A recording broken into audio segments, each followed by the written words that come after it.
کہ کسی ایک شخص کو یہ حق نہیں پہنچتا کہ وہ ملک کی قسمت کے فیصلے کرے.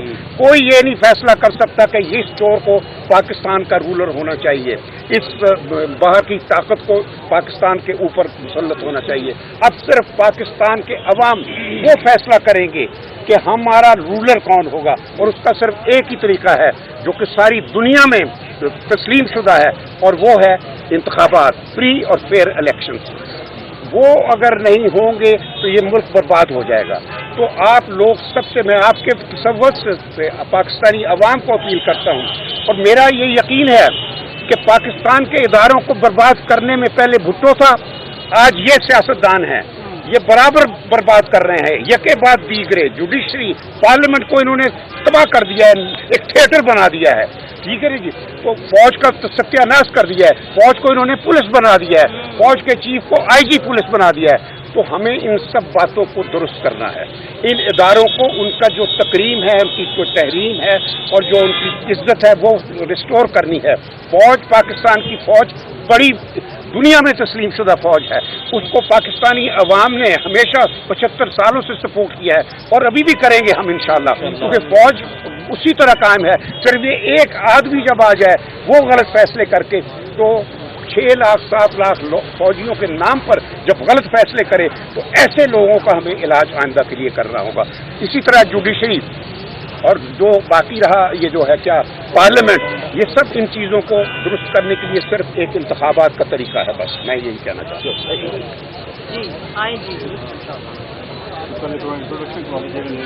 آپ بھی ان کے بات کرتے ہیں. بسم اللہ الرحمن الرحیم.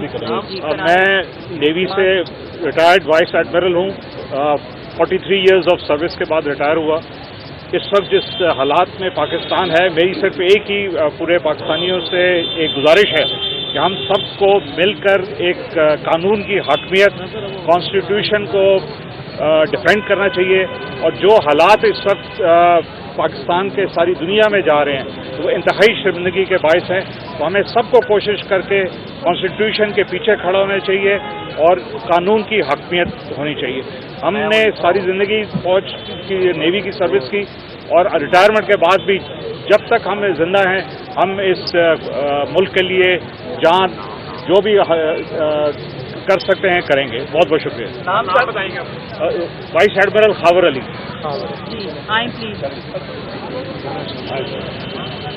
ابھی میں سب کے نام آپ لوگوں سے گروپ میں شیئر کر رہی ہوں. السلام علیکم, میرا نام میں پاکستان ایئر فورس کے ریٹائرڈ افسر ہوں, ایئر کمانڈو خالد چیمہ. میں ایئر فورس کو ریپرزینٹ کر رہا ہوں, ویٹرنز آف پاکستان, جو کہ ہماری آرگنائزیشن ہے جو کہ retired army, air force, navy کے جتنے آفیسرز ہیں ان کی ہماری ایک آرگنائزیشن ہے. اور میرے سینئر حضرات نے جو کچھ کہنا تھا کہہ دیا. میں نے بھی کوئی 34 سال ایئر فورس کے اندر گزار کے فائٹر پائلٹ کا کام کیا ہے, مگر اب ریٹائر ہو کے ہمیں بھی وہی ہے کہ ایک قوم کو ابھارنا ہے, ہم سب کو مل کے اس ملک کو سدھارنا ہے. جو بدنامی ہو رہی ہے فوج کی, اسی کے اندر ایئر فورس اور نیوی بھی سب کہتے ہیں کہ جی آرم فورسز میں آ رہے ہیں, یہ ان کو بھی بدنام کر رہے ہیں. مگر بات یہی ہے کہ ہم سب کو مل کے کام کرنا ہے اور اس ملک کو واپس اس کی طرف لے کے جانا ہے جو کہ آج سے کوئی سال پہلے چل رہے تھے. تو اس ملک کے لیے ہم سب کو باہر نکلنا ہے. اور اب جب ضرورت پڑے گی, کیونکہ اب جو 6-7 لاکھ ایئر فورس ہے, یا ملا کے ایئر فورس نیوی ملا کے جو 8.5-9 لاکھ لوگ ہیں, وہ 22 کروڑ لوگوں پہ تو نہیں کچھ کر سکتے. تو ایئر فورس اور نیوی کے جتنے میرے کولیگز ہیں سارے اسی اوپینین کے ہیں, جو ریٹائرڈ بھی ہیں, سرونگ بھی ہیں, کہ بھئی ہمیں اس ملک کے خاطر قربانی دینی پڑے گی, اس ملک کو واپس صحیح راستے پہ چلانا پڑے گا. جو کچھ پچھلے سال میں ایک ہوا ہے یہ بالکل پاکستان کی خیر خواہی کے لیے نہیں ہے. بہت بہت شکریہ. ایئر کموڈور خالد چیمہ.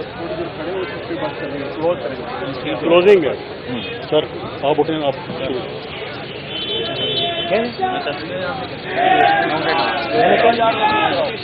یہ ایک چیز جو جنرل علی کلی صاحب کے ذہن میں تھی, میں اس کی بات کرنا چاہتا ہوں کہ ہم نے جب مشرف کے خلاف موومنٹ شروع ہوئی تھی